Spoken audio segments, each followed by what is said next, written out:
Thanks as. Authorities charged Sean Diddy Combs with sex trafficking, racketeering conspiracy, and more in an indictment featuring explosive and disturbing allegations against the rapper. Combs was arrested Monday by federal agents based on a sealed indictment, the U.S. Attorney's Office for the Southern District of New York confirmed. The rapper was charged with racketeering conspiracy, sex trafficking by force, fraud or coercion, and transportation to engage in prostitution in the indictment unsealed Tuesday. Now I want to be clear about two things.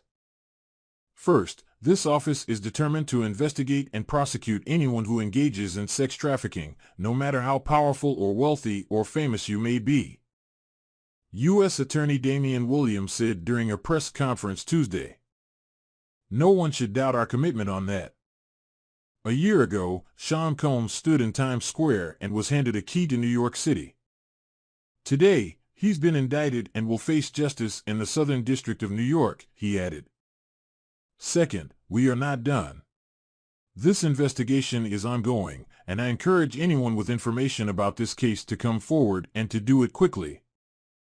The U.S. District Attorney's Office requested the judge deny Diddy's bail ahead of his Tuesday arraignment. However, his attorney plans to fight for the rapper to be released. His spirits are good. He's confident, Combs' attorney Mark Agnifilo said outside the courthouse Tuesday morning. He is dealing with this head-on, the way he's dealt with every challenge in his life. And he's not guilty. He's innocent of these charges. He's going to plead not guilty, obviously. He's going to fight this with all of his energy and all of his might and the full confidence of his lawyers. And I expect a long battle with a good result for Mr. Combs. I'm going to fight like hell to get him released, and he should be released, Agnifilo said. With all that he's done and coming here voluntarily. Authorities claim Diddy ran a criminal enterprise through his businesses, including Bad Boy Entertainment, Combs Enterprises, and Combs Global, among others. He used violence, use of firearms, threats of violence, coercion, and verbal, emotional, physical, and sexual abuse to fulfill his sexual desires. According to the unsealed indictment obtained by Fox News Digital, Combs and his employees would intimidate, threaten, and lure female victims into Combs' orbit, often under the pretense of a romantic relationship.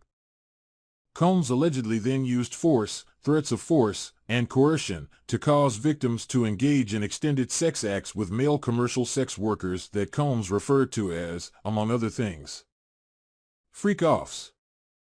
The Finna Get Loose singer allegedly transported male sex workers across state and international lines for the purpose of engaging in non-consensual sex with his female victims. Combs engaged his victims in physical, emotional, and verbal abuse in order to force them into participating in the freak-offs, the court docs read. Diddy would also supply drugs to the sex workers and female victims to facilitate sexual encounters. Freak-offs were elaborate and produced sex performances that Combs arranged, directed, masturbated during, and often electronically recorded, authorities stated. Diddy often provided 4 fluids to his victims following freak-offs to recover from physical exertion and drug use, the indictment read. Diddy allegedly maintained control of his victims by promising career opportunities or threatening to take away the same opportunities, withholding financial support, controlling the victim's housing, and more. Combs also used the sensitive, embarrassing, and incriminating recordings that he made during freak-offs as collateral to ensure the continued obedience and silence of the victims. According to the indictment, during raids on Diddy's home in March, authorities seized freak-off supplies along with 3 AR-15s with defaced serial numbers, the court docs stated. The feds took cases and cases of the kinds of personal lubricant and baby oil that Combs' staff allegedly used to stock hotel rooms for the freak-offs, more than 1,000 bottles altogether, Williams said at a press conference.